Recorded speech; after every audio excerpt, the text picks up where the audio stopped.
I now have the pleasure of introducing our speakers for this session, Enrique Donk from SAS, and then Winnie Tran from SoCal Gas. So I will hand it over to you all. Thank you. Thank you. Hi everyone, I'm Enrique Dunk. I'm a Principal Solutions Architect at SAS. Today I'm going to be talking about how to get started with Workbench. So the focus of today's presentation is how to actually configure Workbench to get started with it. There are a lot of other Workbench presentations and demos that will focus on the Workbench usage itself. Okay. So first of all, before we start, I'm just going to mention like what is Workbench and some high-level features and components about it. So Workbench is a developer canvas for modelers, developers, and programmers. The whole idea here is to lower the entry point into the world of SAS Viya. Okay. So you still get the benefit of all the SAS procedures and new algorithms with a way smaller footprint. Workbench is also delivered as a software as a service offering in a split plane architecture where we will host and control our SAS tenant, which holds the system configurations, and then customers will hold all the data and compute in your own tenant, which gives you control over your data. So no data will flow from your account or subscription into our tenant. It's built on AWS. Azure will be available soon. We will, of course, since it's a software as a service offering, manage the updates for you. Again, it's a coder environment. So we currently have VS Code and Jupyter Notebooks interfaces with enterprise guiding coming along soon as well. And we currently have SAS, Python, and R runtimes. Okay. All right, so let's talk about configuration. So it's really simple. This should complete in roughly 1 hour end-to-end. Of course, we will not have time during this demo to see everything, but I'm gonna try to get through the most important steps, okay? So the first step after you acquire Workbench, you're gonna get one email from SAS with instructions on how to proceed. Once you got that, you do need to configure some prerequisites, which basically you have to have a VPC or a virtual private network in AWS, and then a VPC endpoint. The endpoint is what allows communication between the control plane and the data plane. Okay. The second step is to just accept the offer. This is transacted as a private offer in the AWS marketplace, so just need to go there and accept the offer. Then it's time for the actual configuration. So you get that offer, you launch a template or a CloudFormation template, and then in that template you are able to configure the networking and the compute options for that Workbench instance. The next step is to just wait for the deployment to complete. Since we are creating cloud research, this takes a bit of time, so we just have to wait for it to complete. The next step is then you're going to get another email from SAS with your admin username and a link to create your administrator password. And with that, you can proceed to configure single sign-on with your identity provider. And then finally, the last step is to just launch Workbench. For the sake of time, I did record the prerequisites part here. So this is like the email that you're going to get. It contains information that's going to be needed for the deployment. So a tech support site ID, which is like a deployment ID, a token that's going to be used to connect, to secure the connection between the control plane and data plane, and then the VPC endpoint service name, which is going to be needed for you to create the actual VPC endpoint in your VPC. Okay. So the first step here. And I'm intentionally navigating to the docs. So I'm just creating the VPC in AWS. You can bring your own VPC if you want to. I just have to have requirements that are documented in our Workbench documentation. If you want to just get started quickly, we do provide a template that can create a VPC that's compatible with Workbench. And that's what I'm doing here. So I'm just using that CloudFormation template. I just saved that as a file. And then I'm going to the AWS console in the CloudFormation part. I'm just uploading that template, which will create the VPC for us. So this takes a couple of minutes to complete. Of course, in this video, this is going to be quicker. So I'm just providing a stack name that will allow me to identify this deployment, which is the networking part. And then I'm just naming the objects that are going to be created. So the VPC and the subnets. Once we start this, it's going to deploy. Of course, I fast forward this. It's the usual time to create all the objects, okay? But I just wanted to show like what that looked like. The last part of this is I'm just going to show what like the VPC looks like. So we do create like a VPC with subnets for the EKS cluster, which Workbench is based on. And also public subnets for the load balancer, and also another private subnet for the actual worker node for Workbench, okay? So this is the first step, pretty easy. The next step is to actually create the link between the control plane and your data plane. So again, I'll just follow the documentation here. So I'll just go to the endpoints in the AWS VPC section. Just switching to the Workbench documentation to show where you would find the information that's needed. So basically, you have to conform with like naming conventions. So the endpoint must be named what's there, SAS-private-endpoint-workbench. So just select the last options that's based on MLBs. Copy and paste the service name from that email. Select the VPC we just created. Don't forget to enable the DNS name creation. We need that. And then just select the private worker node subnet. So that's what I'm doing there.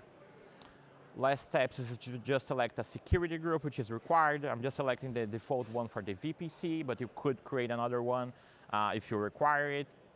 And then I'm just adding a tag that's also required for us to look it up in the deployment.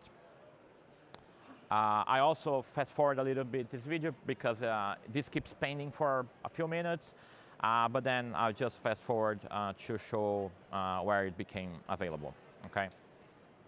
And then I'm just showing like that I selected like the correct subnet, security group, and then the required tags are there, okay? So this is actually pretty easy as well. Next step is to accept the offer itself. So we can either go to the email, there's a link there to the offer, but here I'm navigating to the AWS Marketplace directly. So I just go there, manage subscriptions, in the left menu, private offers, and then your private offer, or private Workbench offer will be there. So just click that offer, view it. Yeah, I had to select my session again there because I'm creating a contract. So just hit like create contract, and then this will take, again, a few minutes to complete. I just fast forward it. So when this continue to configuration button is enabled, then you can actually continue to launch the offer itself, okay? I'm just showing that it's available in several regions, and then we can just configure and launch the CloudFormation template that will deploy the offer. So I just selected my session again, and then from this point on, it's just a matter of configuring Workbench, okay? So this is what I will be doing here. I do have a video as well, but I'll be doing here. So let me go into my AWS account here. Let me get my test account here. So again, I already created the VPC endpoint, and I accepted the offer. So now I'll just go to the AWS Marketplace and then launch it. So I just selected my already accepted offer, and then I'll click launch here. If you are doing this in one step, of course, you don't need to go back and launch it again. And then here is the same screen that you guys just saw. So I just launched the latest version in US East. I'll continue to launch here. Select my session again. And then here I can actually create the configuration. So it's pretty easy. So I'll just put like a stack name here. So innovate Workbench. And then I have to get the information from that email that I told you about. So let me go back and get that. So I'm gonna get the tech support site ID, and I'm gonna paste it here. I'm gonna get my email, which I'm the admin. I'm gonna copy the token here, which I also got in the email.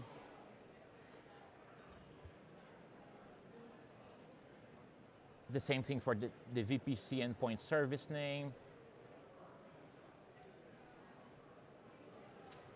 So those tags that we created are required for us to look this up. For the security groups, I'm gonna get the default for the VPC. This option is to allow the script to create the VPC endpoints that are required. So unless you pre-create them based on the docs, we suggest that you just leave it to true. And then we can go and select the networking configuration. So I'm just gonna type it here to make my life easier in the next step. So I'm just gonna select the Innovate WB Workbench Data Plane VPC, which I pre-created. I'm just gonna select now the EKS control plane subnet. So both EKS here. Then I'm going to select the private subnet for the worker node, for the compute node, so this private worker one. And then I'm going to select the public subnet. So this will hold the load balancer since I'm selecting a public load balancer here. So public 1A and public 1B. Then I have a load balancer choice. I can do either private or public. So private, if I have like a link, an existing link that I want to leverage for AWS, like a VPN or a direct connect, I can use that, so just select private. But since we are over the internet here, I'll just select public. Since I'm selecting public, I'm gonna assign a CIDR range list to not leave it open to the world. You could if you want to, but I don't, so I'll just switch here and get like the CIDR range for the event here. So I'm just gonna paste here.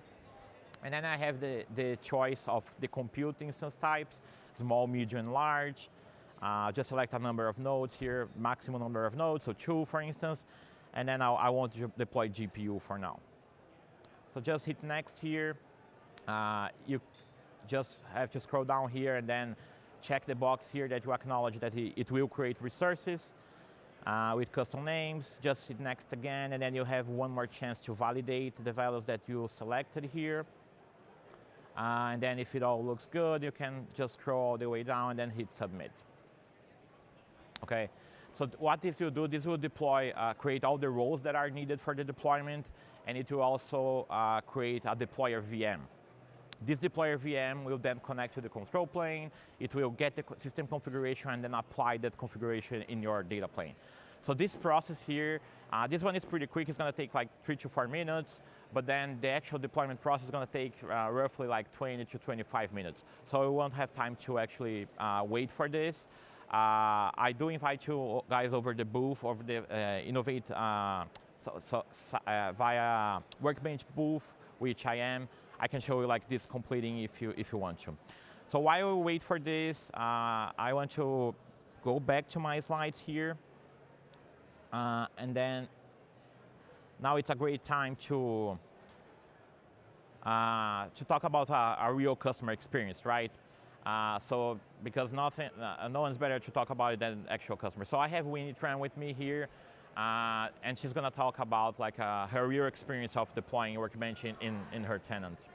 Thank you, Dan. Thank you all for being here. What Dan have been went through all this implementation, the deployment seems very technical, but actually it's not. So he's always here to help. When we first last year was here, was at the conference, I said, oh, I wish I have the Workbench. And I took it back to talk to my boss. Now impossible, we cannot have it. It looks so complicated. But when I actually take on the call and then talk to SAS to see if I can actually get a implementation done in our department, it's actually doable. We make it happen in 2 months, only 2 months. Why? Because like Dan went through all the slide, all you need as a user is just a AWS ID. From there, SAS take care of all the stuff. You have the template where you can import all the configurations. And now one of the good things is your IT, you always worry about. If your IT is going to be involved or it's a lot of work for them, your resource taking away from their resource, something that it cannot happen, right? But for this workbench, it's very painless. You don't need to involve a lot of IT, admin, configuration to make it happen. Because SAS have all the documentations, step by step, the only two things you need to know as a user is the user plan and the no plan. Those are the two that you need to know. And then once you set that up with your AWS ID, you go to the configuration, import the template, and there's you go. You have that already. You have the implementation in your workbench. One of the good things I really, really like about the configuration is I have control on all the settings that I want to. I called Dan the other day, I said, this doesn't work. Oh, no. That shouldn't be the case. I'm scared. So should I change something? Should I mess up something? No, you won't mess up anything. The configuration is anything you can edit and you can go back, remove anything that you like. So to me, it's very quick. It will get it done.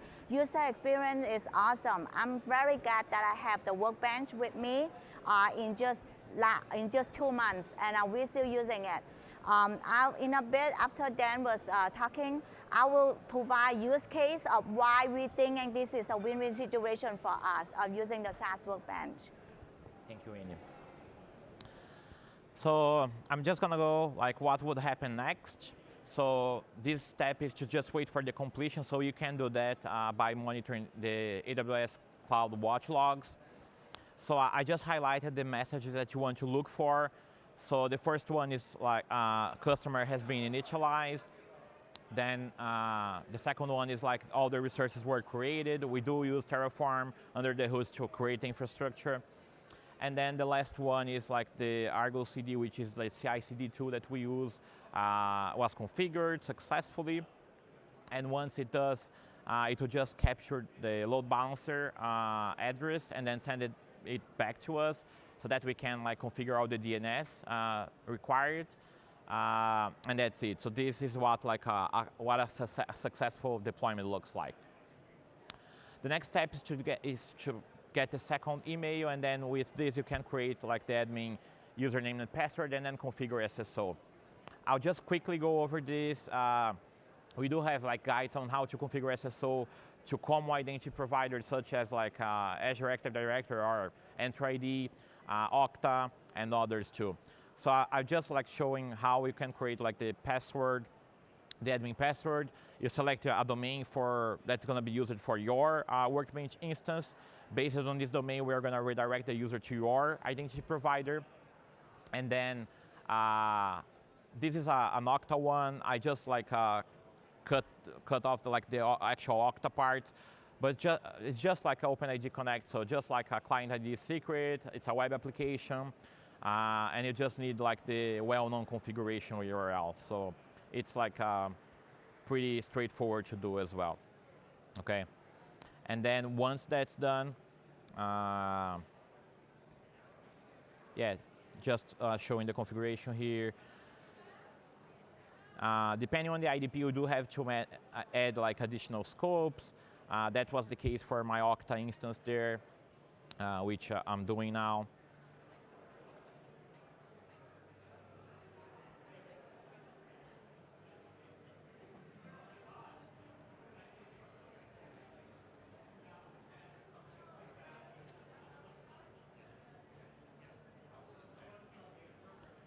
And then I'll just log off and start using Workbench. So yeah, we still have 5 minutes. So let me go back here. So instead of showing a video, I actually have like a real Workbench here. So let me go into another deployment that I already have. And then this is what Workbench looks like after everything is configured. So you do get like the options for creating workbenches. You have like compute choices here, CPU and GPU, and different CPU sizes. You get to select like the UI that you want to use. So we have like VS Code, Jupyter, and Lab and Jupyter Notebook with enterprise guiding being available soon. I'll just launch a VS Code here.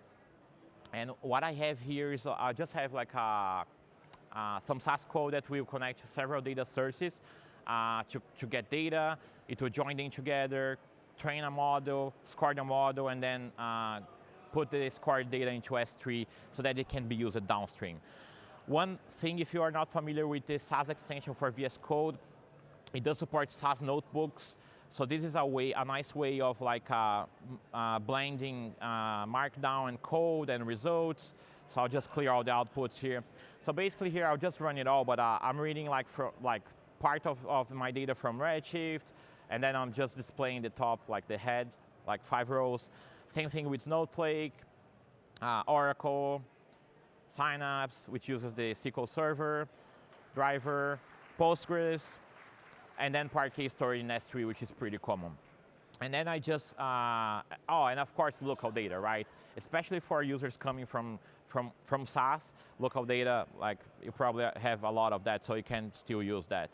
And then I just like use ProcSQL to join these tables together and to create like a table for modeling, like an ABT, or analytical base table, what you call. I just print the 10 first rows of that table.